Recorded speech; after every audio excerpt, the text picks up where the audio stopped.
มีวิธีใดที่สิสื่อสารเพื่อให้เกิดทุกๆคนได้รู้ธรรมเห็นธรรมตามความจริงใดก็สิสื่อสารออกทุกรูปแบบบ่ว่าจะเป็นกราบกรดนตรีเสียงเพลงบ่ว่าจะเป็นการแสดงธรรมอันเกิดจากประสบการณ์จริงบ่ว่าจะเป็นการนำพระสูตรจากการนี้ได้ฟังได้ท่องบนจดจำมาเฮ็ดเบิดทุกแบบเพื่อให้ทุกคนได้เข้าใจความจริงของชีวิตของตัวเองนั่นแหละจึงบอกว่าบุคคลผู้เพิ่นรู้ธรรมถึงธรรมเห็นธรรมแล้วเพิ่นจึงรับใส่ธรรมทรงต่อธรรมนำสู่มวลหมู่เวนยสัตว์ทั้งหลายนะเฮ็ดเบิดทุกแบบที่เฮ็ดอยู่ด้วยนี่ก็ดีเราทุกรูปแบบมันเห็นความจริงหลายอย่างแล้วเมื่อเกิดความเมตตาสงสารในหมู่สัตว์ที่พากันหลงไปตามภพต่างๆนะตามภพเปลี่ยนรูปเปลี่ยนร่างตามการกระทำคือกรรมของตนเองบ่แม่นแค่นี้เด้มันธรรมดาเด้สิรู้ๆมากเห็นมากแต่ว่ามันบ่อาจสามารถที่จะนำภาพหรือนำสิ่งเหล่านั้นออกมาแสดงให้ได้ซื่อๆเด้แต่ว่าสิ่งเหล่านี้จะต้องรู้เขาโดยตนเอง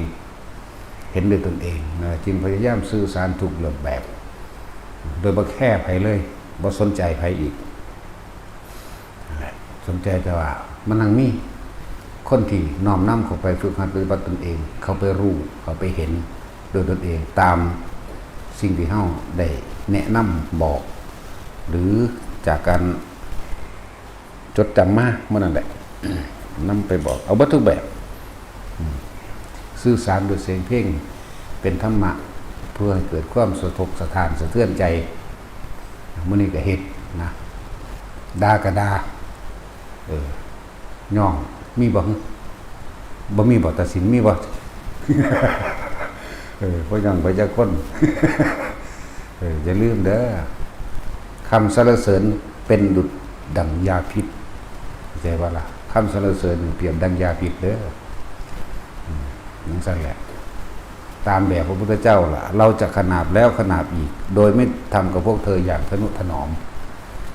เข้าใจว่าล่ะบ่ทนุถนอมนะได้ก็ได้บ่ได้ก็ตายเกิดใหม่ไปหาผู้ใหม่ยังสั่นเด้บ่ได้ว่าสิอ่อนน้อมปอบประโลมกับกองกันกิเลสตัณหาอุปทานไผเด้ยังสั่นล่ะว่าเฮ็ดเบิดทุกรูปแบบทุ่มเทให้ทุกคนได้ท่านได้ฮู้ได้เห็นนะแค่เฮาอ่านได้จดได้จำมาเรียนบาลีแปลได้ก็สร้างแปลก็แปลจากแปลได้มาหมายถึงเขาจะเอาประสบการณ์เขาจะเอาไม่เขียนลงกระสือแต่พวกนั้นสินำมาจดจำเพื่อสิถากถามผู้อื่นนั่นเฮ็ดจังได๋ก็สร้างค่าเข้าไปตัวเองก็บ่บรรลุนะด้อยค่าคนอื่นก็ด้อยเข้าไปตัวเองก็บ่บรรลุดอกแต่แน่จริงบรรลุให้เขาเบิ่งดูพวกเข้าใจว่าตัวเองจำมาได้หลายๆแล้วเอานำมาบอกคนละเรื่องกันเลยกระจอกนะที่เฮานิยมชอบพวกที่เขาป่าเขาดงพี่พวกนี้ได้ของแท้ได้ประสบการณ์จริงหิวจริงร้อนจริงหนาวจริงหวาดกลัวจริงเอาตนเองเป็นที่พึ่งจริงพวกนี้พวกซ้ำมื้อนั้นแค่เขาบอกเนี่ยเอาพระรัตนตรัยเป็นที่พึ่งเด้อพุทธธรรมสงฆ์เด้อแต่ประสบการณ์จริงเขาไปสู่ป่าสู่เขา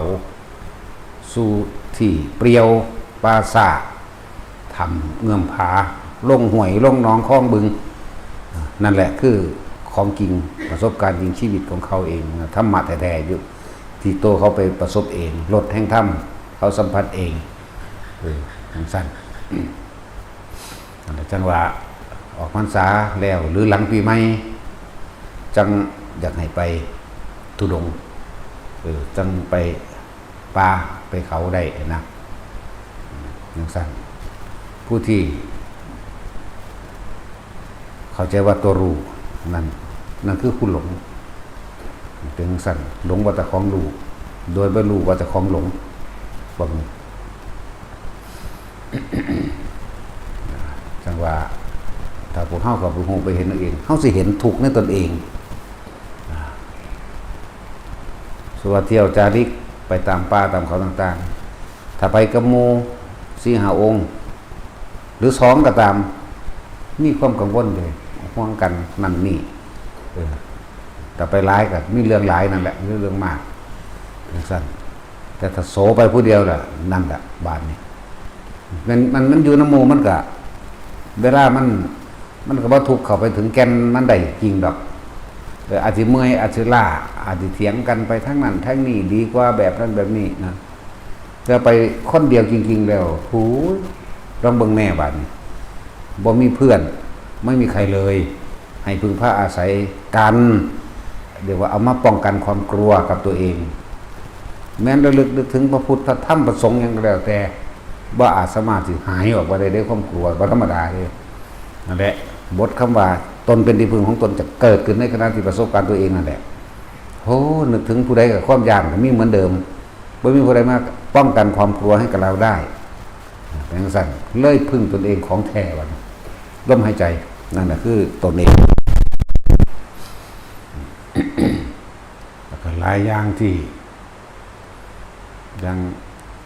แต่ผู้ใดย่อมถวายชีวิตแก่ธรรมแก่ความจริงย่อมถวายชีวิตแก่ความตายให้ตนเองนี่แหละบ่ให้ไผหรอกบ่ถวายไผเด้เพื่อเอาตัวเองเข้าไปแลกกับมันแลกกับความจริงแลกกับทุกข์ที่ตัวเองกำลังเป็นทุกข์อยู่ทุกเวลามันบาดกลัวขั้นครามสยดสยองเนี่ยนั่นแหละแลกกับตัวนั้นแลกเพื่อเสมันล้างความกลัวออกซื่อ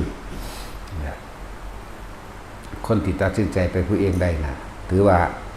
ก็ในระดับหนึ่งนะดีถือว่าดีในระดับหนึ่งกล้าโซตายได้นะอะไรเป็นสั้นแต่ไปผู้เดียวได้มันบ่มีผู้ใดให้นึกถึงอยู่รอบข้างเด้ที่นึกถึงผู้อื่นมันก็กันกลัวไม่ได้คนอยู่รอบข้างเพราะสิกันเป็นที่ซอยเหลือกันก็บ่มีมันเลยเป็นการช่วยตนเอง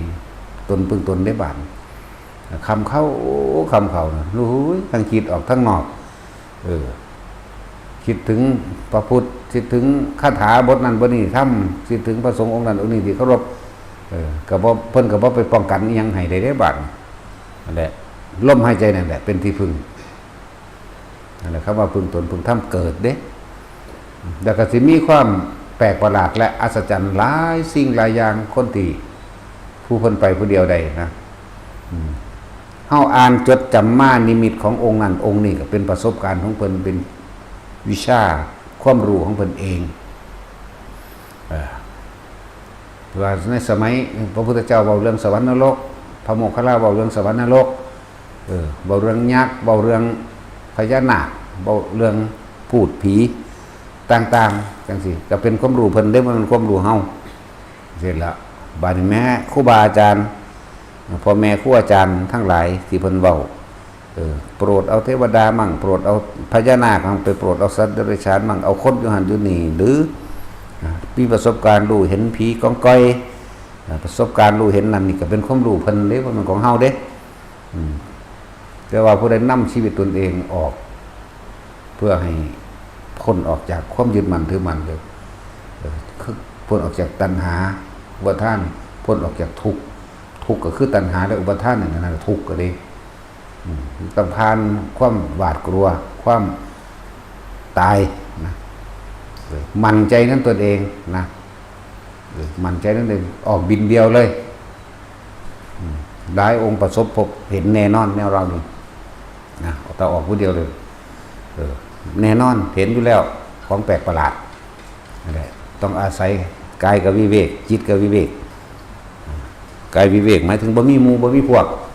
อยู่เพียงลำพังแต่เพียงร่างกายตัวเองจิตกับวิเวกนะคือมันคิดพึ่งผ้าผู้ใดบ่ฮู้บ่เห็นบ่กันกลัวได้แล้วกับพึ่งความรู้สึกนึกคิดของตัวเองเลยนั่นแหละก็สิได้ความอัศจรรย์หลายอย่างเกิดขึ้นก็สิฮู้ก็สิเห็นแต่ว่าบ่ได้เอาความฮู้ความเห็นตัวนั้นมาเป็นเครื่องรับประกันตนเด้เอาผิด วางลงมันก็แค่นั้นแหละเนี่ยมันก็เป็นแค่นั้นแหละเห็นแล้วก็แค่นั้นแหละได้ยินแล้วก็แค่นั้นแหละประสบพบเหตุแล้วก็แค่นั้นแหละอารมณ์เกิดบ่ได้พี่ดิตัวเราประกันตัวเองเอาคำว่าบ่มีอารมณ์พอใจแล้วพอใจเกิดขึ้นบ่ได้เขาไปอยู่น้ำปลาน้ำเขาเลยเขาไปปลาอยู่เฉพาะลำพันธ์ตนเองก็คือเคยเบาให้ฟังอยู่เรื่อยๆครับอันนี้เบาเรื่องของเจ้าของจากภาคใต้ขึ้นสู่ภาคเหนือเฮายางข้าวเดียวนี่มันเป็นไปได้จังใดล่ะน่าอัศจรรย์บ่ก้มหน้าลงบ่สิสนใดๆทั้งสิ้นแล้วก็ใส่คำบริกรรมเป็นหลักยึดเกาะของความคิดบ่ให้มันคิดออกนอกใส่อุณาโลมหรือนิ่มนองบนหัวกลางอกกลางหน้าผากก็แล้วแต่ก็คิดเฮากระท่องอันนี้แหละวัติสเมนันติปรามาสันโตกาสาวมัตถกิตจังอิสินังทุเกนะปุตุทัสสุทัปปฏิสัญญาอรหัตถโชสัพพิอวัชชุโลโภสเลนะวิโทวเยติโตสีทันโตกาสาววัตตมิมนังมุสุติจิอิมังนาคาวเรนะสจังมามังวเนภาระมิฆาอาคารชุนติท่องก็ไปก็มากก็ไปซ้ำไปซ้ำมาน่าจะอยู่ได้ประมาณ5 หรือ 6 นาทีเงยหน้าขึ้นทำดอกคำเนี่ยมันน่าอัศจรรย์เด้เป็นแต่อัศจรรย์บ่ล่ะจากกระบี่ไหมแปลกประหลาดบ่เกาะลันตาได้ทั้งใด5 นาทีนั่นแหละถ้าเฮาถวายชีวิตแก่ทำมอบให้ธรรมชาติกืนกินแล้วจิตเฮาบ่ไปของบ่ความคิดของเฮาบ่ไปของเรื่องผู้นั้นผู้นี้บ่สนใจของมุ่งของเฮาเองนี่ก็แปลกประหลาดเด้5 นาทีนึงเด้นั่นยางเอาเด้นี่เงยหน้าขึ้นจังไดมันจึงเป็นตรงกันใดนี่แหละนี่ก็คือความอัศจรรย์อันนึงแต่หลายๆอย่างในรู้เห็นต่างๆบัดนี้เคยเว้าดูอยู่ดอกอันแนวมื้อนี้อันนี้อยู่สกลนึงดอกบ่ไกลดอกอยู่แถวอ่างค่ำหรือ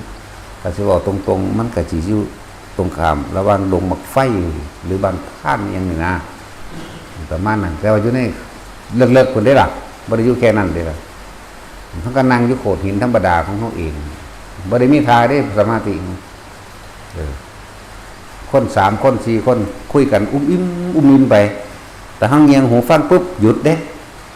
สาวเฮ็ดเสยๆพี่เฮามาอยู่กับตัวเองหูยินเว้ากันชัดนั่นแหละหูยินเฮาเอียงหูฟังสิเน้นย้ำเงียบบัดนี้เขาก็เรียกว่าเขาจุดไฟก่อไฟเหมือนคนก่อไฟผิงนั่นแหละเวลามันเขาก็เอาฟืนทิ่มลงไฟก็แตกพากขึ้นเด้เขาฟืนเขาเติมฟืนจุฟืนจุไฟเติมฟืนนั่นแหละเติมเชื้อฟืนคว้าเข้าไปกับไฟก็แตกขึ้นก็เดี๋ยวเห็นชัดเจนได้ประมาณ100 เมตร100 เมตรเสียงเขาเว้ากันกับหูยินแต่ว่าบ่รู้เรื่องหรอกแต่หูยินว่าเขาเว้านะพอเขาจุไฟเติมเชื้อไฟเชื้อฟืนนี่นะคว้าก็เห็นเลยนึกสิย่างไปหาเขาก็แปลกประหลาดนิดนึงคือเฮาเห็นตัวคนชัดเด้แต่ว่ามันมืดไปอย่างนั้นเฮาสุว่ามีคนผู้หนึ่งไปยืนอยู่จัก100 เมตร200 เมตรก็สร้างในความมืดนี่เฮาจะไปเห็นตัวเขาได้แต่ว่าเขาบ่มีแสงบ่ยากอยู่เด้มันก็แต่ว่าเขาบ่มีแสงดอกทั้งเห็นตัวคนชัดเจนมั้ยนั่นแหละก็เห็นตัวคนชัดเจนใน4 คนนั่นแหละคุยกันพุ่มพิมเฮ็ดนั่นเห็นนี่คือคนคุยกันธรรมดาลุกขึ้นแต่ทรงชาญเด้นวงอยู่หน้าผากหรือบนหัวเฮานี่แหละย่างไปตัวนั้นก็ย่างไปนำเฮาคือกันแต่ว่าบ่แม่นเขาย่างไอ้คนนั่นน่ะเลื่อนไปนำเด้ถ้าเฮาหยุดมันก็หยุดถ้าเฮาไปมันก็ไปย่างได้20-30 เมตรพุ่นเด้เบิ่งแล้วมันเลื่อนไปเรื่อยๆถอยกลับมามันก็มันก็ถอยมันนำเฮาคือกันเด้แต่ว่าต้องจับความรู้สึกในกายเด้จับความรู้สึกไว้ผู้ใดมีความรู้สึกในลมหายใจเย็นอยู่ระหว่างดังหักหรือว่าผู้ใดที่มีอุณหภูมินวงหรือเย็นเข้าไปในกระดานหน้าผากหรือบนหัวหนึบหน้าหรือเป็นเล่าๆโปร่งๆอยู่ระหว่างท่ามกลางอกไก่อยู่จังซี่เด้ย่างไปมันก็ไปนำขึ้นมามันก็ขึ้นมานำเด้นั่นแหละนี่ไปพิสูจน์มันซื่อ อีกอย่างหนึ่งแล้วก็อยู่ในธรรมคนนี้เป็นธรรมพระเพื่อนธรรมพระมันมีคนไปตายพระไปตายอยู่ซีเดี๋ยวเขาจะเจอท่องปักไว้หรอกท่องธรรมจักรก็ไปอยู่ในหันทำกันประมาณนี่แหละซ้ำศาลาเฮ้านี่แหละประมาณนี้แหละ30-40 เมตรความลึกมันประมาณนี้แหละเลยท่านมันก็มืดแจ้งครึ่งหนึ่งมันก็เห็นหุงเห็นทางเห็นแสงสว่างได้ครึ่งหนึ่งเฮาก็อยู่ในระหว่างมุมสีว่ามืดเลิกกับว่ามันมืดหรือว่าแจ้งเลิกกับว่ามันแจ้งพ่อภูมิภูพ่อภูมิภูนี่แหละ พ่อภูมิภูสลัวคำว่าภูมิภูนั่นน่ะเด้อพวกกันบ่มีการศึกษาพอสลัวภาษาไทยดั้งเดิมเรียกว่าภูมิภู พ่อภูมิภูนั่นแหละงูนี่ซ้ำเสานี่ถ้าสิว่าเทียบกับถังสีรุ่นใหญ่คือฟ้าผนังทำหมายถึงทำนี่เป็นหินเด้มันจีย่อยลงมามันสิวืดลงมาแบบงงข้อปากใส่เฮาเด้ฮ่าอยู่เด้แบบดินแผลบน้ำลายมันก็ตกทั้งหน้าทั้งตาเฮานี่เด้เขาก็เรียกเบิ่งเหมือนกันแต่ว่าเขาบ่ออกจากความรู้สึกตัวเดี๋ยวเบิ่งได้ห้างแต่ก็ปัดออกจังสิก็มีแต่ว่าบ่คิดหยังอย่าว่าล่ะความรู้สึกต่างๆมันงั้นนั่นของมันเด้อโดนเติบอยู่ดิมัน5 นาทีพอดีมันใส่เฮาอยู่หั่นน่ะมันบ่เป็นเสียงซื่อมันจังซี่ล่ะเสียงแบบนี้เสียงดังกว่านี้เด้สั่นล่ะเบิ่งมันโดนเติบบ่คิดอีหยังรึบดึงขึ้นคือเก่าอย่างว่าล่ะดึงขึ้นเลยสักครู่นึงมาทางหน้าทำบักใหญ่คือกันกกกลานเลยตัวนี้ว่ามาก็เบิ่งเสยอยู่หั่นแหละเบิ่งไปว่าดู เราก็ดูเฉยอยู่จังสั้นน่ะ แล้วเบิ่งไปเบิ่งของบ่ย่านถ้าใหญ่ปานนั้นมันบ่มีเฮาก็มันแวบคิดออกไปจังได๋บอกบ่ย่านรุ่นนั้นกูฮู้แล้วว่ามันหยังมันก็หายไปเด้แต่อันนี้น้อยซัมโปรตีนบ่มือนี่ดีแม่มึงของจริงหรือของปลอมกันแน่นอวะ งูเห่างูจงอางหมดเด้ซัมโปรตีนนี่แหมจริงหรือปลอมกันแน่นอบ่ดีนอวะแต่ว่าความคิดมันออกไปนิดหน่อยเท่านั้นแหละแต่กลับปุ๊บเข้ามาใหม่เข้ามาในลมเข้ามาในอุณหภูมิลมก่อนปุ๊บอุณหภูมิเกิดกลางหัวเกิดกลางอกเกิดมันสิเกิดอยู่ไสกับแซ่อยู่กับมันบางหันเลยมันก็เลื่อยเข้ามาเรื่อยๆเด้บ่แม่นนั่งสมาธิเด้นั่งคัดสมาธิแต่ว่าเอาขาหนึ่งกายยาวมากพอนึกภาพออกบ่ไผก็ดีเอามือจับกันกายยาวมากซื่อๆเอาขากายขางยาวมาโลดนะมาหอดมันก็ไตเฮาโลดเด้มาขึ้นมากับไตมาน้ำขานี่แหละเกี่ยวคุณเกี่ยวพี่แลนไปแลนมาน้ำขาเฮานี่บ่ได้ห่มผ้าจีวรเด้ผ้าปกไหล่ซื่อๆเด้นี่ห่มแบบคือเคยห่มมันแหละผ้าปกไหล่ซื่อๆแล้วก็พันขึ้นมาข้อนี่นึงเด้มันก็เกี่ยวคุณเกี่ยวพี่แลนเข้าไปไล่น้ำแอวเฮาเอาหัวสุกเข้าไปตามขี้แห่เอาหยังไปเกี่ยวไปหมุนเข้าไปไต่ขึ้นไปตามบ่าตามข้อขึ้นไปหัวเกี่ยวทั้งหัวเนี่ยก็ลงมาได้บัดนี้ก็ไปซื่อๆได้ล่ะบ่เป็นหยังแต่ที่สำคัญคืออย่าออกจากความรู้สึกในกายจิตหนึ่งเพ่งอยู่ในอารมณ์ความรู้สึกที่เป็นหนึ่งอุเบกขาเรื่อยๆอย่าแทรกแซงอย่าหาเหตุผลกับว่ามันมาหยังงูแต่ว่าทั้งสี่แหละนั่นแหละมันก็ไปมาใหม่เรื่อยซ้ำแขนก็ไม่ซ้ำขาก็มีแต่ใหญ่อีหลีบ่ยานเพราะว่ามันบ่มีมันเป็นของล่มมันเป็นงูล่มนั่นซะก็คิดแต่ว่าน้อยกับบ่ยานแต่ว่ามันแค่ออกไปคิดจักหน่อยซื่อๆนิดหน่อยว่าแม่มึงบัดนี้ของจริงหรือของปลอมเนาะนะทั้งบ่คิดว่ามันสิมากัดหรือบ่กัด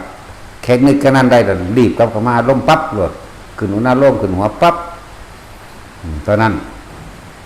นั่นแหละเฮ็ดเบิ่งนี่ตั้งหากประสบการณ์ต่างๆนี่ตั้งหากเป็นของ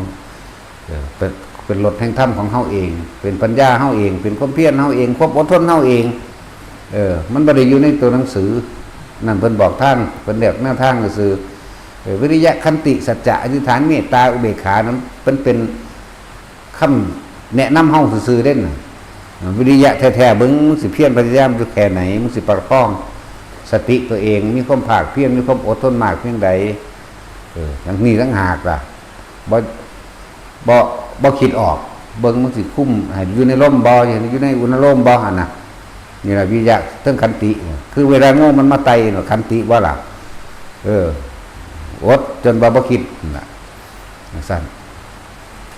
ไปเรื่อยนั่นแหละห่วยอยู่ท่านอีหยังบัดแม่น้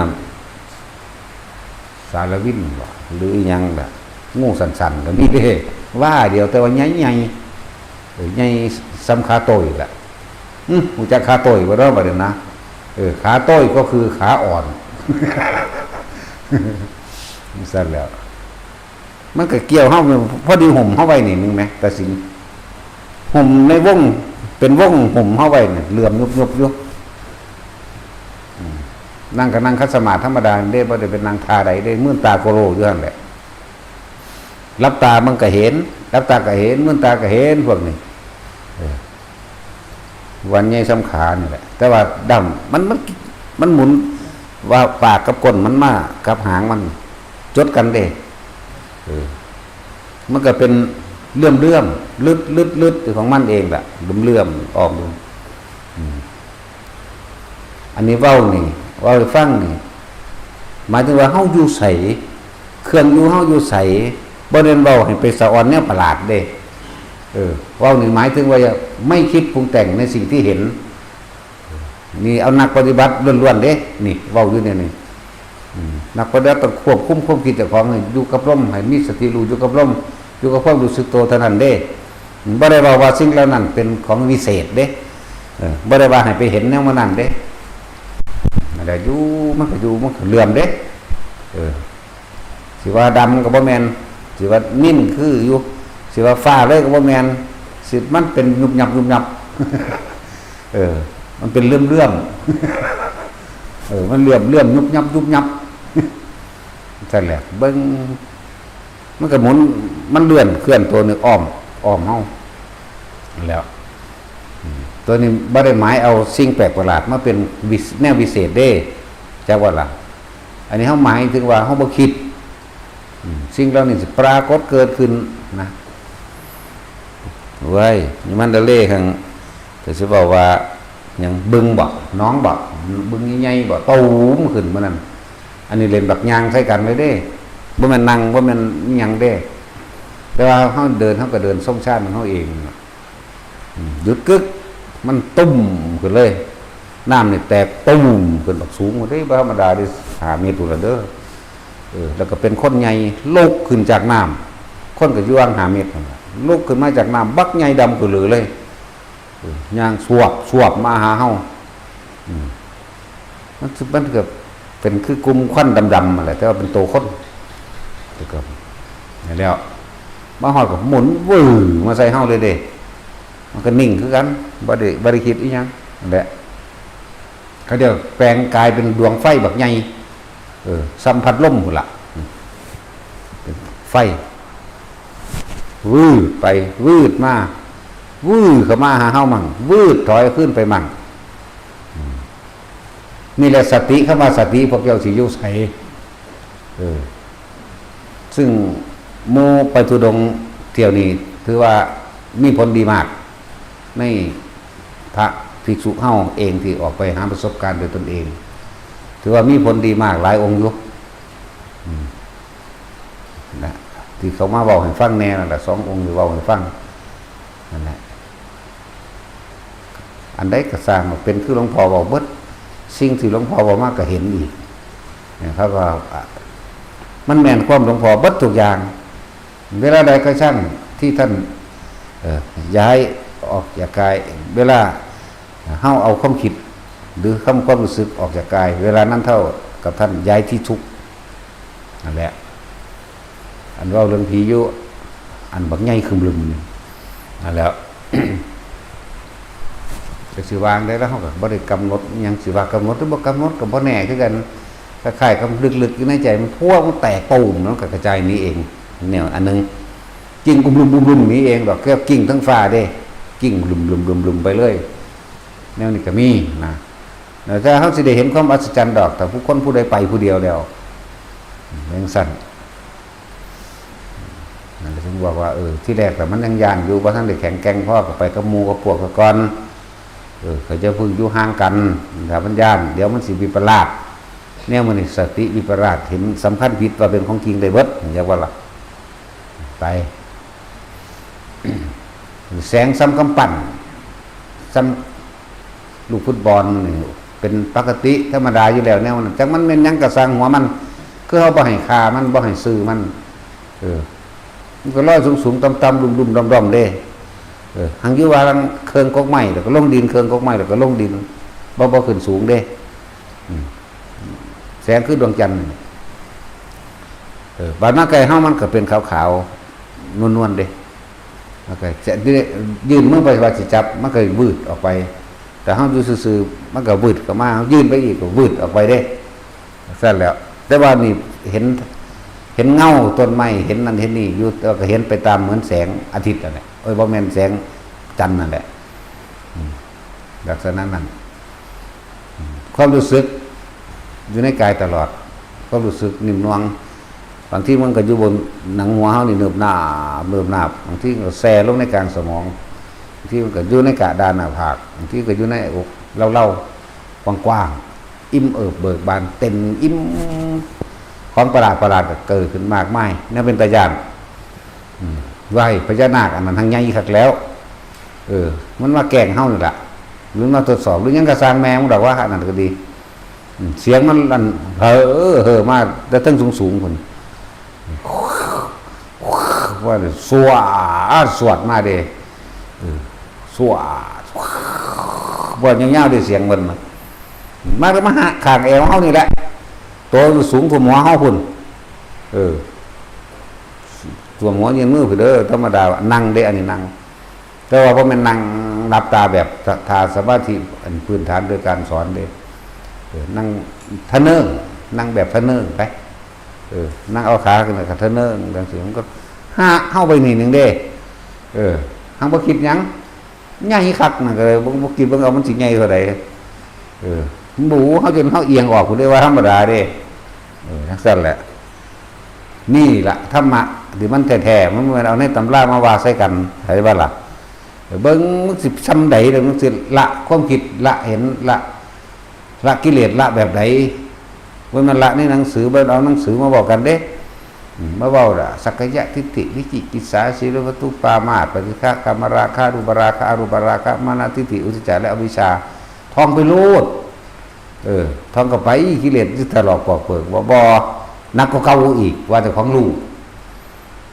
พี่ของจริงมั่นน่ะเมื่อเกิดความคันค้ามสยดสยองเจ้าสิอาศัยหยังพี่เมื่อไปเห็นเหตุการณ์เจ้าสิอาศัยหยังเจ้าต้องทิ้งความตายนี่ต้องโสใส่กันเกิดมานี่ตายซาหรือตายเร็วเสมอกันป่วยหรือบ่ป่วยตายเสมอกันก็ในเมื่อเกิดมาตายมาแห้งแล้วนี่ความคิดหรือการพิจารณาในธรรมนี่เร็วเด้ตายก็ตายทั้งตัวนี่มันบ่ตายมื้อนี้มันก็ตายมื้ออื่นบ่ตายมื้อนี้มันก็ตายมื้ออื่นนี่ล้มความตายตลอดตัดความตายความหาวหาญก็เกิดขึ้นมันก็เฮาไปหั่นจนตัวเอียงหมดเลยบักใหญ่เด้บ่ธรรมดาเลยจังซั่นนี่แหละละแบบใดเลยละคือบ่นำคือมาคิดแต่ยังคิดนั่นนี่เปรียบเทียบมากมายอยู่นั่นมันสิเป็นละมันบ่เดียวนั่น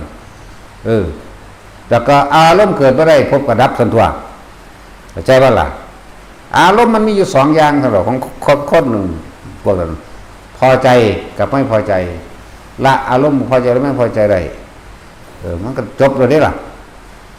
จังซั่นแล้วมันบ่มีความพอใจหรือบ่พอใจได้งูบักใหญ่มากนั่นน่ะหลายอันหลายอย่างที่ปรากฏขึ้นมาจักสิเว้าอันใดก่อนงูน่ะก็งูอีหยังมันสิว่าจังได๋มันใหญ่แต่ก็ยังมีแหละ บางที่ไปข้ามน้ำข้ามแม่น้ำจังซี่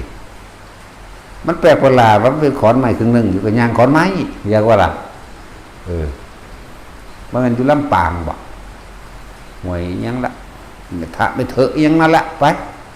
นี่บ่บุมันจือยังบ่ค่อยได้บันไดแม่ทะบ่ลำปางบ่แม่ทะพระสบายแม่นมันก็บ่ไปเป็นแม่น้ำใหญ่ๆดอกมันเป็นห้วยห่างก็สิระวังที่มันกว้างออกไปก็ประมาณ20-30 เมตรเนี่ยนะ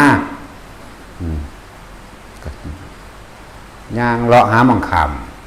แต่ว่าแล้วไปเห็นขัวเดี๋ยวว่ามันจะขัวบ่ได้เลย ขัวแปลว่าสะพานไม้ที่มันเป็นลำต้นที่เขากายไปนะโอ้หัวจะกายอีกละหามได้แปลอีกละกูบัดนี้ที่เขาเอามาลองจากฝั่งตะลิงฝั่งนี้ไปหาฝั่งนั่นนะที่จริงแต่ว่าขัวตัวนี้มันก็แช่น้ำอยู่เครื่องนึงนะแจ้กว่าล่ะแช่น้ำอยู่เครื่องนึงน้ำระวังเครื่องนึงจังซี่โอ้ยเฮาก็บ่ได้ว่ามันสิเป็นอันแนวอื่นแล้วเอาตีนตืบเบิ่งก็มันก็เป็นต้นไม้ดีๆนี่เด้แท็กซี่ต้นไม้ใหญ่ดีๆนี่นะว้ายรุ่นกกย่าง2 คนโอบพุ่นแล้วแต่มันแช่น้ำอยู่เครื่องนึงไงว่านี่ตัวนึงก็พาดพุ่นพาดพี่ธรรมดาเด้อบ่ได้คิดว่าสิเป็นอีหยังเด้นั่นพอดีเลยก็ย่างดูแล้วย่างแบบวิทย์ไปแล้วหันไปเบิ่งบ่มีหยังเลยแม่มึงมาจังได๋บาดนี้นั่นแหละนี่เลยประสบการณ์จริงๆย่างข้ามไปเลยประหันขึ้นวิทย์ไปแล้วมันก็เหลือเบิ่งธรรมดาแล้วเนาะบ่มีไหมเป็นตาเงินบ่ล่ะแต่ว่าบ่ได้สนใจสิไปหานั่นดอกเพียงแต่ว่าบอกที่หลังซื่อๆได้ว่าเป็นตาเงินเงิดนี่แปลว่าน่าอัศจรรย์หรือไม่ เงิดนี่เด้อโอ้ยเว้าพวกฝึกนี่พวกมีการศึกษาสูงนี่ ได้แปลตลอดเนาะบ่มีคือบ่มีเด้เฮาไปเลยเด้เฮาบ่ได้ไปสนใจตนคือหยังบ่คือเอามาเว้าที่หลังซื่อๆได้นี่ฟ้ามันนั่นพูดขึ้นมาเว้าก็เว้าไปจังซั่นแหละนั่นแหละนี่คือความอัศจรรย์ของคนที่สละชีวิตให้ได้มาซึ่งความรู้ความจริงให้เห็นทุกข์ของเจ้าของให้เห็นทุกข์เด้เห็นความจริงมันทุกข์กับหยังมันทุกข์กับย่านตายมันทุกข์กับหิวทุกข์กับร้อนทุกข์กับหนาวแม่นบ่ทุกข์ตัวแก่นอันหนึ่งของมันคือทุกข์กับย่านตายนี่นึงเด้แต่ว่าเฮาสรุปลงว่าตายนี่ป่วยก็ตายบ่ป่วยก็ตายเกิดก่อนหรือเกิดบ่ก่อนก็สร้างตายได้เสมอกันตายนี่บ่เลือกเวลาตายเมื่อไหร่ก็เมื่อนั้นอันนี้คือเฮาโล่งใจคักแล้วนะแบบหายสงสัยในความตายไปแห้งแล้วพอทกบ่เถียงนิดหน่อยก็บ่มีเลยมันก็เลยบ่ได้คิดอีหยังมากแล้วก็ย่างข้ามไปแล้วก็เดี๋ยวเบิ่งขึ้นหลังมันไปใส่ตอนนั้นแหละก็แล้วไปเลยก็ไปทั้งในเลยซั่นแหละก็สันติว่าหยุดคิดหรือละคำว่าละจริงๆคือบ่คิดเด้แต่คิดอยู่ว่ามันละเด้เจ้ายังจะไปหาเหตุผลมันอยู่ว่าจิตเจ้ายังมีที่ตั้งเจ้ายังจะไปหาว่ามันเมื่อกี้มันแม่นอีหยังกันแน่ขอนไม้บักใหญ่เมื่อกี้นี่นะขอนไม้นี่พอเข้าใจอยู่ดอกเนาะไม่ต้องแปลจังซั่นแหละสัตว์ประหลาดต่างๆอยู่บ่น่าสิว่ามันสิจริงหรือบ่จริงเฮาก็บ่ได้ให้ค่ามันดอกกิเลนก็มีอีหลีบัดมันก็เคยเห็นแต่ม่านนินมังกรกับสุสาครอยู่แล้วแต่คนจริงมันมีได้บัดนี้คือจริงสำหรับเฮาผู้เห็นนี่แหละจริงสำหรับเฮาผู้เฮาเห็นนี่แหละว่าให้ฟังซื่อๆว่าการที่ไปผู้เดียวโดยเด็ดเดียวโดยบ่ต้องไปคำนึงอนาคตหน้าหรือหลังบ่ต้องไปคาดคะเนเดาได้ทั้งสิ้นอยู่กับปัจจุบันขณะคือลมหายใจมั่งอยู่กับปัจจุบันขณะที่อุณโลมหรือความนิ่มนวลตรงกลางบางครั้งมันก็ว่างๆโป่งๆอยู่ตรงกลางระหว่างอกเฮานี่เป็นเล่าๆว่างๆโป่งหมายถึงความรู้สึกเรียกว่าอะไรความรู้สึกแบบลักษณะนั้นเฮาบ่คิดออกเฮาบ่คิดบ้านนั่นบ้านนี้นะเฮาบ่คิดถึงหม่องใดหม่องหนึ่งเลยเฮาอยู่ในกายอย่างเดียวกายเวทนาจิตเวทนากายอยู่จุดเดียวเลยเนี่ยเส้นลมคำตายเฮาถิ่มบ่แห้งแล้วมันบ่มีเลยถิ่มก็โดนแล้วมันเรื่องกายมัน ก็สงสัยแล้วความตายแล้วทิ่มคือบ่นำมาคิดว่าสิเจ็บสิปวดบ่คิดว่าสิถ้ากูบ่มีข้าวกินกูบ่มีหม้องหันหม้องนี่กูสิเป็นจั่งใดนอนมันย่านตายเบิดนั่นแหละเข้าใจบ่ล่ะสรุปลงแล้วสรุปย่านตายเด้บ่บ่คิดพร้อมหันหรือไปข้างหน้าอย่างเดียวนั่นแหละมันบ่นำเข้ามาคิดแล้วเรื่องสักกายทิฏฐิที่เถอะหยังน่ะนั่นแล้วบ่มาคิดบ่สงสัยเรื่องธรรมเรื่องกรรมเรื่องใดบ่สงสัยศีลบ่มีหรอกเพราะว่าบ่มีความคิดว่าสิไปหยังกับไผศีลเฮาบ่มีศีลเด้ถ้ามีศีลต้องฮิปโปเพราะฮิปโปมีผัวชื่อว่าศีลศีลบ่มีเพราะว่าหยังบ่มีความคิดเบียดเบียนทำลายผู้ใดผู้หนึ่งสิทรัพย์สินเลยบ่ได้คิดว่าสิฆ่าหยังมั้ยงูก็บ่ได้คิดว่าสิฆ่าหลายๆอย่างที่มันมาหูมันเห็นก็บ่ได้คิดว่าสิฆ่ามั้ยบ่ล่ะแต่ว่าโดยปกติความเคยชินของคนว่าถ้างูมาหาค้อนตีรถนั่นบ่อันนี้ก็ไปย่างข้ามหลังไปก็ย่างข้ามไปได้งูเห่าก็ดีเครื่องอ่างก็ดีนั่นแล้วจังซั่นคือมันบ่คิดแม่นมันละแม่นฮู้จักบ่นี่โอ้ยพอเข้าใจบ่เข้าใจอยู่ที่เฮ็ดบ่ได้เห็นบ่มึงมาแม่กูสิแล่นปลาหลาบนั่นบ่ล่ะงูรู้สึกตะยานนี่มันยาวดอเนาะงูก็ดีผีก็ตามเรื่องประหลาดแล้วนั่นทั้งหลายแม้เดี๋ยวนี้ก็มันก็เป็นของมันอยู่แล้วเด้ก็มันก็แค่นั้นแหละจะบอกไปหยังนะบ่ล่ะก็บอกไปจังซี่แหละเดี๋ยวนี้นั่งแทรกซ้อนอยู่นำพวกเจ้าก็เดี๋ยวนี้ก็มีคือกันนะจะสิไปให้ความสำคัญอีหยังมันบ่ได้หาข้าวให้กินเนาะแต่ว่ามันไปหาสกิดคนมาเอาไปโลดสั่นแหละนี่แหละธรรมะคือความจริงของชีวิตของคนนั้นๆที่เขาไปอย่างว่านี่ที่เขาไปประสบพบเหตุและความจริงของคนนั้นๆเขาละแบบไหนคือเขาบ่นำของมาคิดนี่ต่างหากธรรมะของจริงของคนนั้นๆบ่ได้แม่นอยู่ในตำราบ่ได้อยู่นำครูอาจารย์เพิ่นก็ให้แนวทางซื่อๆมันไปทองอยู่หันต้องละสังโยชน์10ต้องละสังโยชน์3สังโยชน์5เห็นบ่ล่ะมันสิละหามันจะค่าคิดมันสิเอาหยังมาละแม่นบ่นั่นแล้ว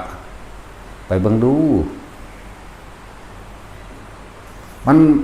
บ่เป็นนางยังชื่อว่ากิเลนหรือมานิมังกรนั่นแหละมันบ่แม่นรับแต่ย่างไปดีๆนี่เด้ก็ย่างไปน้ำทางเลยก้มคุกมุกไปเลยก็บ่แม่นทางเดี๋ยวบ่ไปว่าทางลาดยางหรือทางคนย่างเด้เข้าไปย่างไปน้ำทางเดินไปตามทางมันไม่ใช่ถนนเดินไปตามขึ้นไปตามป่าเด้นี่ตามป่าตามเขาแต่ว่าเฮาบ่เคยออกจากความรู้สึกโตบางทีอันนั้นแหละมานิมังกรนั่นแหละหรือกิเลสมันก็บูเข้าไปเลยเด้ก็เลี้ยวเบิ่งเด้พวกนี้ดำเท่าอยากบ่แต่ว่าขอบเกล็ดสีส้มเด้งามๆมันสิกุมขี้หรอกว่ามีแต่แนวประหลาดได้เฮานี่หน้าก็จะเอาไปขี้บินบาตกิเลสก็จะไปกุมขี้มันสิไปหันไปนี่เบิ่งก็หน้ากูขี้ไปหาถ้ำนี่นั่งยักสักคิดประหลาดอยู่ได้มองนี่นั่นแหละยังเขาเจ้าวาดยังประเทศจีนก็เอิ้นหยังมังกรติมีอีหลีเด้ฮะนี่ซ้ำเซานั่นแหละทั้งสีใหญ่ก็ทั้งสีเด้ไว้มันบ่ยาว10กว่าเมตรพุ่นติมีขาอีหลีเด้หัวกับหัวคือนาคหน้าโบสถ์นี่แหละมีเขาพร้อมเขาก็เขาคือเขากวางนี่แหมทางบ่แม่นป้างางเลยออกมานิดน้อยลอยๆออกมามีอีหลีจังซี่นะก็เลี้ยวเบิ่งซื่อๆก็บ่ได้สนใจมันนอนอยู่ข้างริมห้วยมันนอนอยู่ริมห้วยยาวๆเด้เฮาก็เลี้ยวเบิ่งมันก็เลี้ยวเบิ่งเฮาคือกันมันก็งอกขึ้นมาแล้วก็นอนต่อเป็นจังซั่นแหละหลายอันหลายแบบที่รู้นี่ต่างหากธรรมะคือชีวิตจริงประสบการณ์จริงของบุคคลผู้นั้นแต่ว่าการที่ละออกจากธรรมทั้งหลายทั้งปวงทั้งธรรมทั้งที่เป็นกุศลธรรมหรืออกุศลธรรมคือการบ่นำเข้ามาคิดอย่างว่านี่สิ่งที่มันดีสิ่งที่มันเป็นทั้งสบายใจทั้งสบายตา จังสิเทวดาอินพรหมนี่ก็เห็นบางที่ก็ปรากฏมาให้เห็นก็ฮู้อยู่นั่นแหละไอ้สิ่งที่เลวร้ายนั่นใส่ภาษาว่าเลวร้ายซื่อๆเด้ที่จริงเขาบ่ได้เลวร้ายเด้คนใหญ่ๆดำๆเปื่อยยังหนักอยู่นั่นน่ะก็ใหญ่กว่าคนธรรมดาทั่วไปจักหน่อยแต่มันสูงก็เฮาก็สูงจาก2 เมตรเนี่ยไปยืนเปื่อยซึมๆอยู่จังซี่แหมก็เหลียวเบิ่งแต่เวลาสิ่งนั้นกระทบเข้ามาปุ๊บเฮาก็สิรู้สึกว่าคือเฮาก็มีอีหยังในเหล่าว่าของเฮาอย่างมันเป็นวงไว้พอตัวกระทบตัวนั้นปุ๊บตัวนี้ก็ออกแสงเด้จังซี่ก็มีแล้วตัวนั้นก็บางที่เขาก็ปิวหนีเองแต่บางที่ก็นั่งลงเด้บางตนบางตัวก็นั่งลงนะแล้วก็เริ่มรู้สึกว่าเขาอิ่มเอิบอย่างเขานั่นแหละสิก็มีจังว่าเบาสิ่งเหล่านี้ความอัศจรรย์ต่างๆความประหลาดเพิ่นเอิ้นนิมิตอันนั้นอันนี้นั่นแหละมันก็มีอยู่จริงๆแต่ผู้ใดสิได้ความอัศจรรย์แท้จริงอยู่ผู้เดียวไปผู้เดียวไปแบบบ่ต้องไปคิดพ่อว่าผู้สิตายหรือบ่ตายเด้บ่ต้องไปสนใจไปแบบบ่ต้องไปคำนึงว่าสิกินน้ำใสสิกินข้าวใสเด้สิอาบสิเข้าห้องน้ำห้องในแปรงแขวแปรงฟันดูใสบ่ต้องมีแต่ลมหายใจโลดอาศจรรย์ต่างๆก็เกิดขึ้นเองดอกแล้วก็หลงป่ามันนี่บ่ต้องย่านตายมันมีผู้เบิ่งให้อยู่แล้วล่ะมันมีดอกลูกะภูมะมื้อนี่พระองค์พระอินทร์มันก็เบิ่งอยู่หั่นแหละบุคคลที่ลงแค่ความตายแล้วบุคคลบ่ได้สนใจว่าสิตายด้วยวิธีเหตุใดบ่คิดถึงความเจ็บความปวดยังพร้อมหมดปัจจุบันมันสิไปอีหยังกระดอกมันบ่มันสิไปฆ่าไผเป็นจังสิบาทเนาะก็ของลมเองมือเอาเองกันเท่านั้นตัวแล้วหลงป่าหรือหลงหยังก็แล้วแต่3 มื้อ4 มื้อ5 มื้อเขาฮู้จักอยู่ดอกร่างกายสิไหวหรือบ่ไหวนั่นน่ะเขาฮู้จักโพดเขาอาจสิมาเป่าหัวให้หรือลูบจากหน้าผากลงหาตีนหรือลูบจากท้องลงไปก็แล้วแต่ฟื้นขึ้นมาดอกพวกสุรบแบบว่าอาหารก็บ่ต้องย่านนะมันถึงขีดมันมีผู้ไปใส่ให้ผีหรือคนก็ไม่รู้ไม่สนกินได้กูกินอย่าว่าล่ะซั่นแหละคนผู้นี้ต้องเอาความตายมอบให้กรรมทำมาคือความจริงเกิดมาตายบ่ได้มอบให้ไผมอบการถวายชีวิตแด่พระพุทธเจ้ากับธรรมกันเดียวกันเฮาเรียกว่าธรรมนั่นบ่ล่ะบ่ได้หมายถึงตัวบุคคลเด้ผู้ใดเห็นธรรมบนนั้นเห็นเล่าก็เห็นตาเห็นธรรมเห็นความเป็นเช่นนั้นบ่มีความขัดแย้งกับสิ่งเหล่านั้นอีกแล้วไปถ้าคนมันหิวมันสิตาย4 มื้อ5 มื้อเขามันมีดอกผู้พาออกจากป่ามาพอได้เห็นชาวบ้านนั่นสิเห็นแบบนิมิตหรือว่านิมิตก็สร้างถึงเวลานั้นขับขันนั้นมันเป็นไปของมันเองดอกที่สำคัญคือเฮาลงกับความตายแล้วที่สำคัญของเฮานี่คือบ่เอาหยังอีกแล้วนะนั่นแหละนี่คือที่สำคัญของเฮาคือศีลนี่แปลว่าบ่มีความคิดเบียดเบียนทำลายอีกแล้วนี่แหมนี่ก็เลยว่าบ่มีศีลมันซื่อลือฮู้จักซื่อลือบ่เนาะ เอาอีกแล้วตัดสินยากเขาอีกแล้วเขาบ่น่าเว้าแล้วซื่อลืออยู่นะแต่ว่ามันเฉยแบบไม่คิดไม่นึกนะเฉยแบบไม่นึกไม่คิดนั่นเรียกว่าซื่อลือนั่นแล้วมื้อนี้ก็มีตอนเริ่มต้นแรกมันก็ตื่นเต้นเป็นธรรมดานั่นแหละแต่ว่าฝึกทำไม่บ่อยทำไม่มากแล้วก็เกิดความเคยชินไปบ่อยๆไปเรื่อยๆของมันเกิดความเคยชินกับสิ่งอัศจรรย์ประหลาดเหล่านี้ครับเน้นย้ำประสบการณ์ของผู้ไปปฏิบัติอย่าออกจากกาย1ลมหายใจเขาบอกกายนี่ก็แม่นลมหายใจคือกายแล้วในกายอันนึงแล้วย่าออกจากความรู้สึกเป็นเวทนาในเวทนาก็อยู่ในกายอีกอันนึงเหมือนกันควบคุมจิตคือบ่ให้คิดออกไปหาสิ่งอื่นให้อยู่ได้เฉพาะกายเวทนาจิตหมายถึงลมแรงแห่งความรู้สึกในตัวเองอยู่กับสิ่งนี้หนึ่งได้ล่ะนั่นแหละหลายอย่างที่ปรากฏเกิดขึ้นมานะ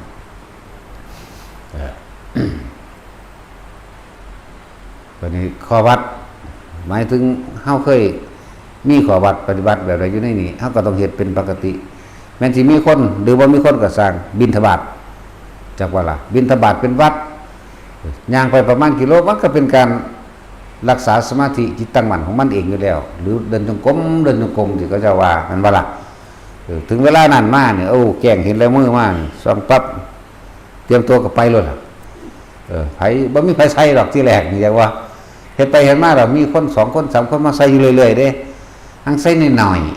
ๆคือเขาบ่มีข้าวกินว่าเขาอดอยากว่าคนทับพี่เดียวนึงเด้แล้วก็ดอกไม้อิหยังละ2ดอกสันๆกิริตสิดอกเฮาก็ปิดไว้เพิ่นก็วางไว้ฝาบาทนี่นางก็กำเอาอยู่ดอกนางมาฮอดหม่องมันหายดิมันบ่มีแปลกประหลาดเด้ล่ะแล้วมาฮอดว่าสิกินนะฮาวเอ้ยกินน้อยๆมันค่ำเดียวอิ่มอยู่เป็นอาทิตย์พุ่นเด้บัดมื้อใส่หลายก็แปลกเด้ว่าสิกินโปมๆมื้อใส่หลายก็คนมาบักหลายคือกันเด้แตกอยู่วันศีลวันพระเขานั่นแหละโหคนคือมาคือหลายเท่านั้นนะใส่จนบ่เต็มบาทนั่นแหละแล้วก็กลับคืนมาบะเสร็จกูมองนี่บะกูกินแมงคักๆมันได้หลายปานกูสัตว์แมงโปมๆเลยมันจะคำว่าโปมบ่เนาะบัดนี้เนาะกินโปมกินแบบอย่างคนตะกะกินตะกะกินคำใหญ่ๆยัดสแตกแดกเข้าไปในปากในพุ่งแหมตาสวดออกแหมจึงเรียกว่ากินโปมกินโปมกินแบบคนตะกะมันหิวนั่นแหละแปลว่ากินโปมเดี๋ยวตนเขาเลยแปลเขาแน่หลักว่าจังไงเนาะตัดสินเบื้องห่วงแล้วชีโพนึกแล้วกูจักอยู่ กินแมงสัตว์ชีโพอดโหดออกมาเลยกินคำโปมๆแน่เนาะชีโพกูจักอีกว่าเนาะแปลชีโพอีกแล้วกูชีโพไปว่าสะดือ ใช่แล้วว่าสิกินแมงพุ่งกลางเลยนะมันเต็มบาทเด้ประมาณนางก็เหลือนิดหน่อยคือเก่าอยู่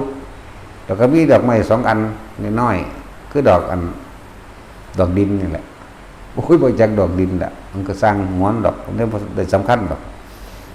กินแต่ว่ามื้อนั้นรู้สึกว่าได้กิน3 ค่ำอยู่อิ่มไปโดนเติบจังซี่ก็มีนั่นแหละจังว่าถ้าผู้ใดมอบกายถวายชีวิตกับธรรมตัวเองลงให้ความตายเห็นร่างกายบ่เป็นของตนได้แล้วมันมีปัญหาเลยมันต้องยันหลงยันนั่นนี่ดอกมีพระอยู่ในพระลึกลับอยู่ในหันก็มีนะไว้มีอยู่ในหันแหละเพิ่นหังบ่เฮ็ดแบบวิเศษวิโสมาได้ก็ธรรมดาคือพระคนทั่วไปนี่แหละเดี๋ยวนี้เป็นเน้นน้อยๆซ้ำเก่งๆแหละพาออกจากป่ามั่งหรือให้แนวกินมั่งเด้ให้อาหารกับมั่งจะไปบินทบาททางใดนี่มันบ่แม่นของในป่าเด้นี่ว่ะ100 โลพุ่นเด้อจากหม่องเฮาอยู่นั่นกับบ้านคนอาหารเนี่ยมันอาหารในเมืองนาห้วยกินฮอดไก่ทอด KFC พุ่นแล้วธรรมดาบ่จักเรามาตั้งทางใดนิดหน่อยน่ะก็ดีโอ้โหถวายไก่ KFC ตัวจากหัวละแต่ว่าจังไดมันเป็น100 โลบ่ได้สิว่าเฮาจะออกจากป่าได้แม่เราไปมาไว้กินได้ก็กินแล้วไปหยังเดินนี่บ่นะ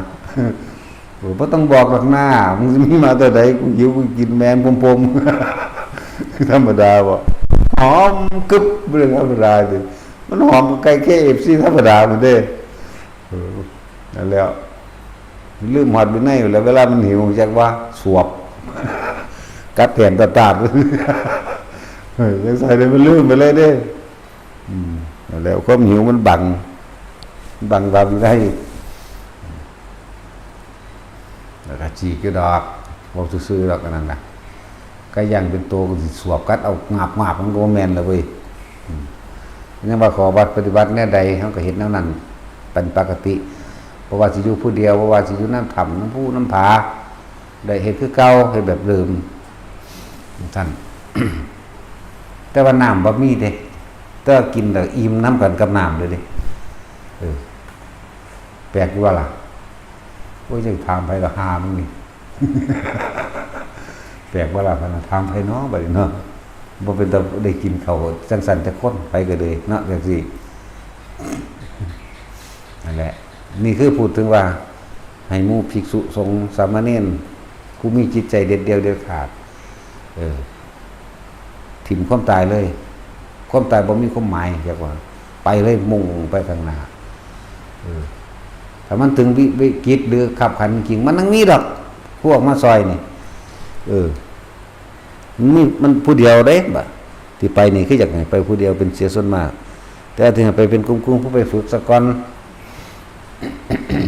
หรือไปในสถานที่ที่มีคนหูจักคุ้มครองกันไว้คือซอยเหลือกันได้นะแต่เด็ดเดียวกะหารออกไปเลยผู้เดียวเลยบ่สนใจใครไปเพื่อนั่นแหละไปแล้วมันสิเบิ่งมันสิแม่นคือเพิ่นว่าให้ฟังบ่เด้อนั่นว่าล่ะแต่เนื่อบ่เคยเห็นก็เห็นเนื่อบ่เคยได้ยินเสียงวักว่าเวิกก็ฮู้จักเสียงนกที่มันบอกทางก็ฮู้จักเสียงนกบอกทางเด้บอกล่างลายดีพร้อมเด้นกก็ดีมันฮู้จักอยู่จะไปทางนั้นเสือจังซี่นะทางบ่แม่นฮู้จักว่าเป็นภาษาว่าอย่าไปทางนั้นเสือบ่แม่นแบบนี้เด้นกอันมันห้องโอ้กกักกันน่ะมันฮู้จักอยู่ไม่อันนู้นบ่ให้ไปทางนั้นแสดงว่ามีอันตรายนะไปทางนี้มันก็บ่ห้องเด้ถ้าเฮาสิเดินหันหน้าแวบไปทางนั้นกูกักขึ้นมาโลดถ้าเฮาไปทางนี้มันเงียบมันบ่มีอันตรายจักว่าล่ะต้องรู้แม้กระทั่งนิมิตแห่งเสียงสัตว์ต่างๆดังสั่นอันเงาจะเข้าใจว่าเบี้ยวเลยถึงจะกันกัดกันหรือว่าเป็นธรรมดาเด้ไปหมดแม่มีตัวโตบักใหญ่ตายเลยกูอันมันบ่แม่นแมวเด้นั่นนะเพียงแอวมันก็มีเด้อันว่าหานั่นฟิตจากของมันบ่แม่นดิมันเอากันมาพักผ่อนมันก็เลี่ยมือมันน่ะเล็บมันน่ะมันเลี่ยแล้วมันเป่าด้วยนั่นอันเรื่องฟิตนี่นั่นนะนั่นแหละนี่คือประสบการณ์นี่คือธรรมะจริงๆของเฮาเองละมันใดละก็คือบ่นำเขามาคิดบ่สงสัยใดๆทั้งสิ้นสิไปหาเหตุผลหลายหรือดีกับผีกับปลากับคนกับสัตว์กับบ่มีนี่ละนั่นละคือบ่คิดแต่คิดว่ามันละมันบ่ได้สนใจแล้วเรื่องตายนึงจักว่าละหรือว่าละบาดบ่ได้ไปทองเด้กายไม่ใช่เราไม่ใช่กายเวทนาไม่ใช่เราไม่ใช่เวทนาสัญญาไม่ใช่เราไม่ใช่สัญญาสังขารไม่ใช่เราวิญญาณไม่ใช่เราไม่ใช่ไม่มีในวิญญาณเอาแล้วก็ไปแต่มึงทองจนว่าเลือดดังแตกออกคุณมันค่าคิดดีว่าดีจี้ว่าไรกันเนาะคิดหาตัวชื่อเอาจำเอานั่นแหละจื่อก็แปลว่าจำนั่นแหละโอ้ยจะเป็นอยากน้ำข้นแปรนี่คือแนวทางหรือไงกำลังใจผู้คนไปแล้วเพิ่นก็หู้เห็นเหมือนกันนั่นแหละถึงสิบ่ตรงกันเป๊ะๆมันก็เหมือนกันนั่นแหละนั่นแหละของโลกทิพย์ก็อาศัยจิตที่มันว่างมันจะเห็นได้ปฐมชาติดูได้ถ้า1 2 2 3ได้เบิดนี่แหละบางอย่างเขาก็ปรากฏขึ้นให้เฮาเห็นเพื่อสิยังก็ว่าไปขอส่วนบุญหรือบอกบ่ให้เขาไปใกล้ในสถานที่นั้นๆก็ปรากฏขึ้นมาให้เห็นเด้จังซั่นแหละ บ่ให้ไปยุ่งย่านไปแย่งเอาทรัพย์สมบัติเขาในธรรมก็มีในศาสตร์ปรักหักพังต่างๆเหมือนกับของโบราณบ้านเมืองโบราณเก่าๆก็มีแต่ก็บ่สนใจบางหม่องก็เดินจงกรมไปแล้วบัดเดินยุดที่เด้เดินจงกรมบ่ได้ไปจับบ่ได้เอาขวาพุทธซ้ายโทเด้ตะกี้ขวาพุทธซ้ายโทอยู่จังว่ามันก็พัฒนามาเอาจุดเดียวหรือเอาจิตเดียวให้ได้น่วงยึดหน้าผากมั่งหัวมั่งหน้าอกมั่งเดินไปเดินมาหันหน้าหันกลับมานี่ปึ๊บ ผู้หญิงคนนั้นไปอุ้มลูกน้อยใส่แอวไหมลักจักเบิ่งเฮาอยู่บัดนี้บ่ปากเลยอีห่างกันเลย มันก็อุ้มลูกมันก็บ่เว้าคือกันได้ลูกมันก็ปองเฮาไหมมันพอตอนมันปรากฏขึ้นมาให้เห็นเนาะมันเฮาย่างไปทางอื่นมันอยู่ทางหลังเฮาก็เห็นเด้แปลกว่าล่ะคือเฮามีตาจุสุกหม่องนะแล้วก็ย่างนี้ก็มีบางมือบางพวกหรืออยู่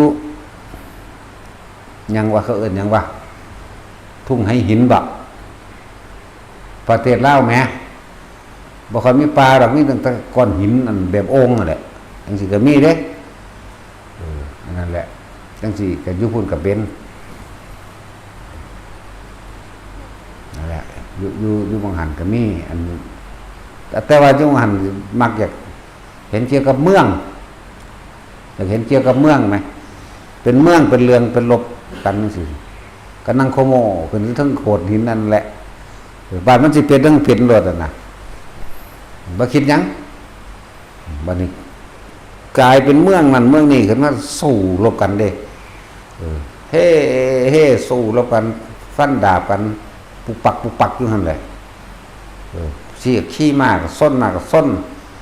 พวกส้นสร้างก็ส้นเด้เบิ่งตายเป็นกองตายกันเป็นรอดเหลือไปนิดๆหน่อยๆเพราะให้เฮาเห็นนะ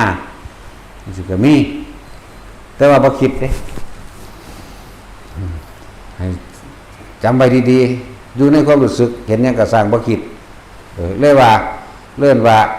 สักแต่ว่าเห็นหรือเห็นเฉยๆได้ไหมโดยไม่ต้องคิดต้องนึกได้ยินเฉยๆได้ไหมเนี่ยโดยไม่ต้องนึกต้องคิดบ่มีความคิดอีหยังว่ามันก็เห็นแต่เสียงเขาฆ่ากัน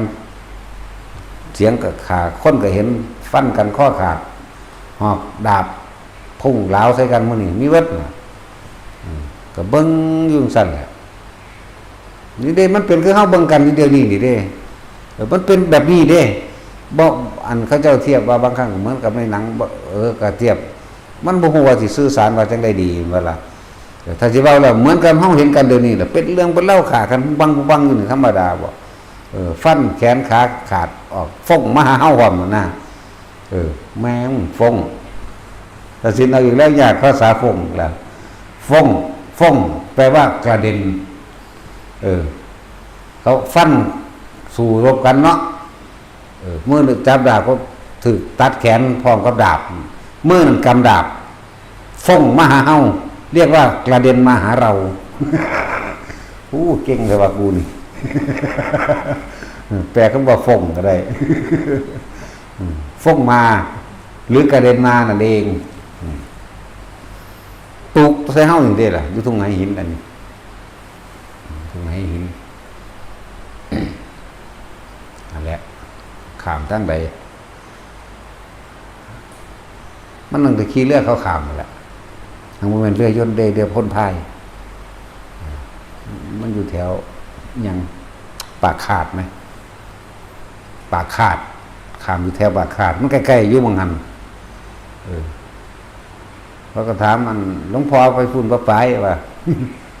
ขี่เรือไปน้ำเขาแล้วขามไปนั่นแหละก็ไปภูเขายังละก่อนจะภูเขายังเรามันบ่จื้อดอกแต่ว่าเลี้ยวเบิ่งนั่นเลี้ยวเบิ่งทางน้ำบ่มีคนพายเรือแต่เวลาก็สิบ่มีเด้แต่กูก็ขี่เรือคือเรือคนหาปลานี่มั้ยนั่นแหละไปจังซั่นแหละ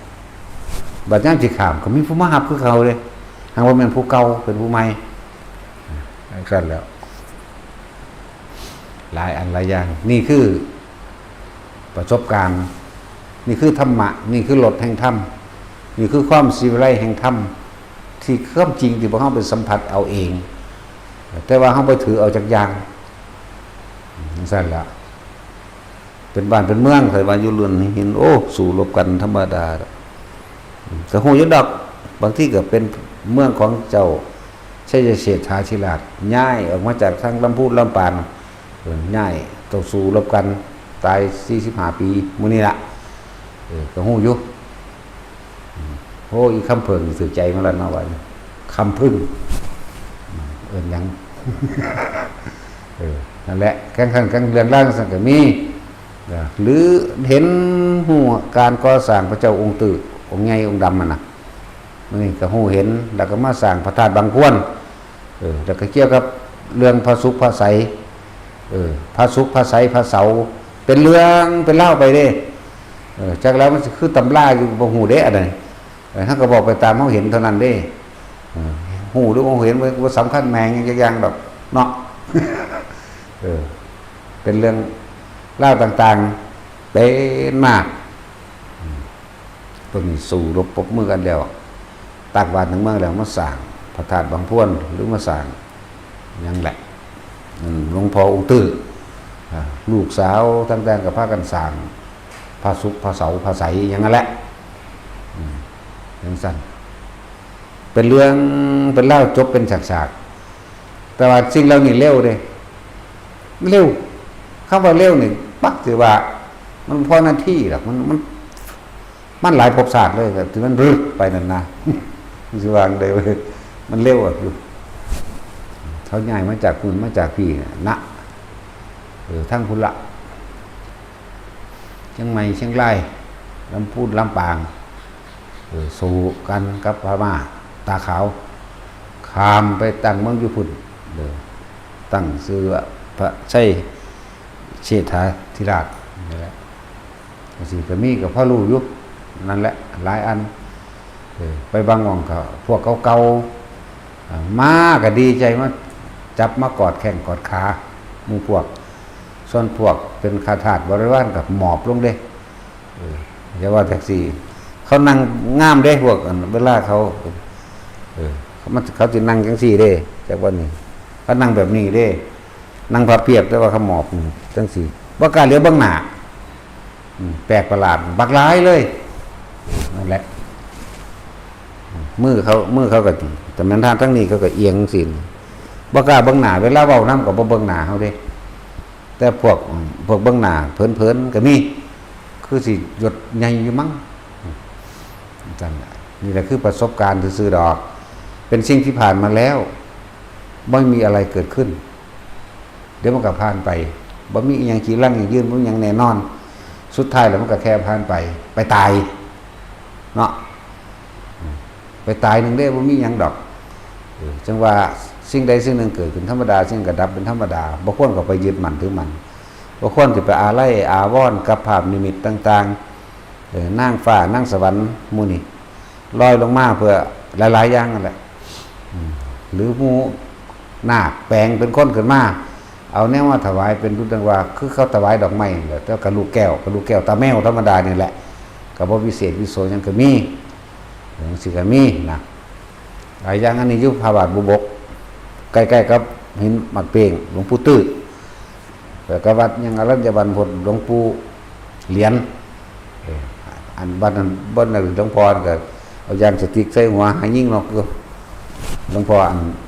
วัดพระบาทบุบกกันนะห้อยกับบางแง่ดอกแค่ศอกนี่แหละนี่แหละแต่เพิ่นสิเฮ็ดดอกนั่นแหละก็ไปเห็นพวกรุ่นนั่นแหละหลายๆเยอะแต่ว่าผู้มันเป็นหัวหน้า2คนมันขึ้นมามันก็เอาลูกแก้วมาให้ก็เลยว่าอันมันอันท่องบ่มีบ่หั่นนะ อันแนวอื่นบ่ได้บ่อันนี้มันขายบ่ได้เด้โลกบ่โลกเขาบ่เอานะเอามากสิฟาดทิ่มเด้ว่าจากแพงๆนี่เรื่องจากตลกกับเขาอยู่คือกับเป็นจังซี่แหละเว้ากับมันก็ตลกคือกันนี่ก็ให้ฟังว่าบ่มีคือเจอเหตุการณ์ใดก็ตามนิมิตภาพนิมิตเสียงนิมิตกลิ่นเฮาบ่ควรสิเข้าไปหาเหตุผลกับมันคือเฮาบ่ต้องไปหาว่าเกิดขึ้นจากสิ่งใดร้ายหรือดีผีหรือคนคือบ่มีคือบ่คิดนั่นเองใช่ป่ะล่ะบ่คิดหยังเบิ่งก็ฮู้ไปเห็นไปนั่นนี่ไปอันที่เขาแหวกอันนั้นอันนี้เบิ่งตามเมืองของเขาก็มีเด้แหวกเฮาก็สิกับจินตนาการว่าอ๋ออันนี้แหวกออกจังซี่เด้ของเฮาแหวกมันคือว่าไปเห็นโลดเด้มันว่าไปเห็นโลดนะ มันก็นั่งขมออยู่กลางๆเฮานั่นแหละแบบนั่งนี่แหละแต่เฮาก็ยืนอยู่สั่นนั่นแหละ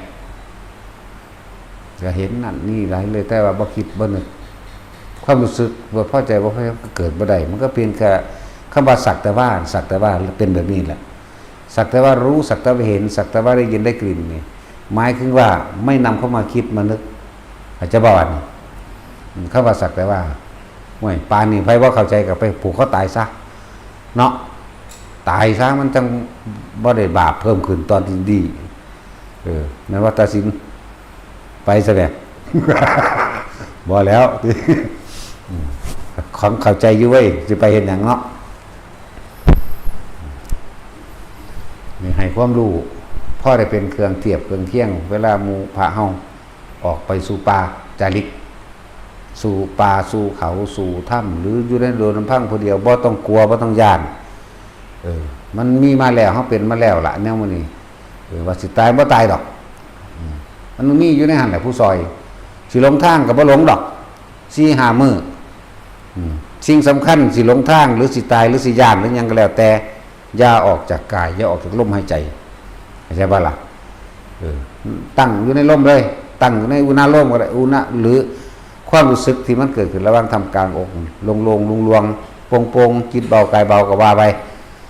มันเป็นภาษาซื่อดอกจริงๆมันไม่ได้วางได้หรอกมันกวงมันอิ่มเอิบมันก็บอกบ่ถึงบอกตามภาษาบาลีได้ว่าชาบัคคุโรปีติปราโมทย์เกิดขึ้นในตะกับตั้งมั่นในระหว่างนี้จังซี่นะจังซั่นแหละฮู้หยังเห็นหยังมันก็บ่คิดบ่นึกอย่างนั่นละเข้าใจบ่ล่ะบ่แม่นมาพากันท่องเอาผิดวินัยตรงนั้นตรงนี้พระอะไรพูดไม่เพราะนั่นล่ะกูก็เฮ็ดแนวเพราะๆให้ฟังแล้วเด้อล่ะเพลงกูก็เฮ็ดเนาะมันฟังมาล่ะลูกก็อีห่านั่นว่ากูเว้าบ่ม่วนกูร้องเอาเลย เดี๋ยวก็ว่าร้องเพลงอีกแหละเนาะคือว่าแล้วว่าเมื่อมีคนสร้างก็ต้องมีคนทำลายเมื่อมีคนยกย่องก็ต้องมีคนนินทาเหมือนกันเนาะเมื่อจะคันธประสาทบ่คันธประสาทวิชากาบกรฉันกรงการดนตรีศิลปะนาฏศิลป์ต่างๆอันใดมันใส่เป็นสื่อสารให้เกิดเด็กรู้ความจริงโดยธรรมะใดเฮ็ดแมงเบิดล่ะว่าล่ะเฮ็ดเบิดเฮานี่เบิดแนวเฮ็ด เฮ็ดเบิด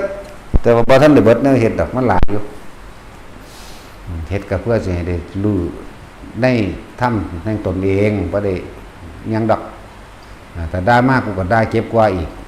ว่าคำด่ากูสะสมมันหลายสงไขแล้ว นาฏศิลป์ฝุ่นจกเอาหมดลูกมันออกมาด่าก็ได้ หมดลูกพอบ่ลูกแบมันก็ชกก็ว่าบ่ต้องมาเว้าสุภาพกับกูเด้พระอะไรพูดพระพูดแต่เรื่องใต้สะดือแมงเบิ่งหีคักๆ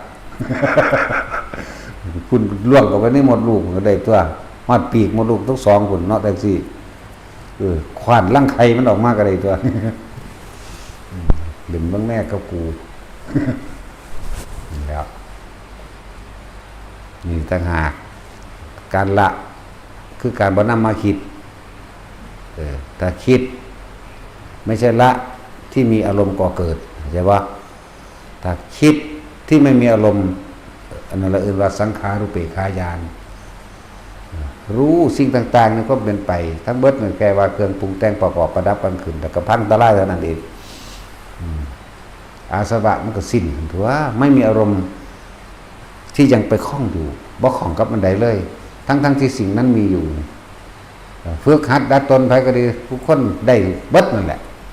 จะไปเยอะจะไปรักการยังมันมากหลายแล้วภิกษุนักบวชนี่หูยธรรมดาบ่การสิเข้าไปอยู่ป่าทำว่าล่ะบ่โสบ่ใส่จริงๆบ่รอดเด้แล้ว นั่นจะมีแต่หลักการควบนั่นควบนี่หลายต้องถิ่มความตายลงไปแล้วก็มุ่งหน้าเลยมุ่งหน้านี่มุ่งหน้ารู้ลมบ่แม่นมุ่งหน้าไปรู้จุดหมายต่างๆแล้วก็จะไปใส่เหตุผลใดๆทั้งสิ้นหยังก็มันเถอะ พวกเจ้าสิไปแบบใดก็สร้างคือป้าใดได้ทำใดเขาทำใดหรือน้ำใดก็สร้างดินน้ำไฟลมหยังก็ตามลมหายใจพวกเจ้าสำคัญสุดลมหายใจสำคัญที่สุดแล้วฝึกหัดทุกคนมันฝึกได้อยู่แล้วเกิดยังขึ้นกลับมาล่มเรียกว่าที่เว้าอยู่เรื่อยเด้คำว่าเกิดยังขึ้นเมื่อมันบ่ทันได้เกิดหรือมันเกิดครั้งหนึ่ง2ครั้งมันคิดบ่ทันก็มีคนเนาะประสบการณ์มันหน่อยมันเรียกว่าชินอุ้ยผีเฮ้ออยู่นี่บ่คิดแต่จังได๋ว่าแต่คิดมันก็ย่านหั่นตัวเนาะก็หงยินซื่อๆนี่นั่นแหละจึงว่าฝึกไปซะก่อนหรือว่าอย่างนึงเพิ่นว่าหาพรรษาก่อนนึงไปก็หมายความว่าฝึกซึมซับเอานิสัยและความรู้ต่างๆบ่แม่นว่าไปตามกิเลสเจ้าของแค่อ่านมานิดๆหน่อยๆหรือได้ยินได้ฟังมานิดหน่อยจะพากันบรรลุล่ะเนาะอย่าหนาพวกเป็นพวกอรหันต์ได้เกิดขึ้นแล้วมันสึกเด้ดีบ่ดีมันไปสีกัญญาพร้อมนั่นแหละจะพึ่งพยากรณ์ตัวเองว่าเป็นผู้รู้หยังเด้เฮายังบ่ได้รู้หยังเด้สึงหลึงอยู่ทางเว้าแมงเว้าซื่อๆนี่แหละจะพยากรณ์ตัวเองเด้อไผก็เลยว่าเจ้าของเป็นนั่นเป็นนี่เดี๋ยวจากนั้นมันสิเป็นภาษีสีธัญญาเด้นั่นแล้วจะเป็นพยากรณ์ตัวเองว่าอันนั้นอันนี้บรรลุจังซั่นสิหยุดจักหน่อยสติสิวิปลาสจริงๆเด้มันสำคัญตนน่ะมันธรรมดาเด้อแล้วมันก็จะคมโมอีกว่าอยากให้เขามารับใส่เจ้าของว่าเจ้าของบรรลุเข้าใจบ่ล่ะอยากให้เขามารับใส่เจ้าของอยากมีอย่างที่สั่งเขาได้เด้พวกนี้พวกประสาทวิปลาสวิปริตไปเฮ้ยเด้ดีบ่ดีบ้าบ่ขึ้นก็มีเด้จังว่าอย่าพึ่งพยากรณ์ตัวเองจะไปให้ฆ่าตัวเองนะว่าตัวเองบรรลุนั่นบรรลุนี่แม้อยู่ซื่อๆโลดอุ้ยเข้าใจคำว่าอยู่เฉยๆบ่เด้อนี่อยู่โดยไม่มีความคิดความนึกนึกความอยากได้และอยากเป็นนี่แหมอยู่ซื่อๆอยู่ซื่อมันเว้าเล่นเด้เว้าจริงๆคำว่าอยู่เฉยๆได้คิดได้นึกอันนี้แหมกาวลมหายใจน่ะเป็นเครื่องผูกเครื่องเฉยก็เลยนั่นแหละพยากรณ์ตัวเองเด้ออย่าว่าแต่ของบรรลุนั่นนี่เด้อมันอยู่บ่ได้เด้มันยากมันร้อนมันใหม่เขามันวิปริตนะหรือเป็นบ้าแต่กับบางคนก็ซึกจังซั่นเด้มันนั่งร้อนมันนั่งม่นมันนั่งร้อนทางใหม่เอาเองอ่ะนะแต่ว่าเฮาเฮ็ดคือเฮาบ่อยากเป็นหยังดอกบ่ต้องไปเป็นหยังใดๆทั้งสิ้นนะไปจังซี่แหละนี่ประสบการณ์ต่างๆพ่อหมู่พระเฮาที่มันกลับมาจากป่าเนี่ยเฮาก็ดีใจนำตัวสิ่งที่เขาเจ้าบอกมานะครับมาสุดรบลงโอ้ยอันใดก็เป็นคือหลวงพ่อบอกเบิดเวลาเจอเหตุการณ์ยังแต่ไปคิดน้ำมันจะเป็นบ้าสิแลนเด้แต่ว่าพอตะคิดถึงคำหลวงพ่อว่าอยู่ในลมหายใจอยู่ในอุณาโลมอย่างนั้นนี่มันก็หายไปดับไปจังซี่นะเขาเห็นหลายอยู่ได้แนวแปลกประหลาดของเขานั่นแหละผู้ใดอยากรู้ไปถามเอาสัมภาษณ์เอาพวกถูดงมาเด้พวกถูดงถูป่ามาเอาสวัสดี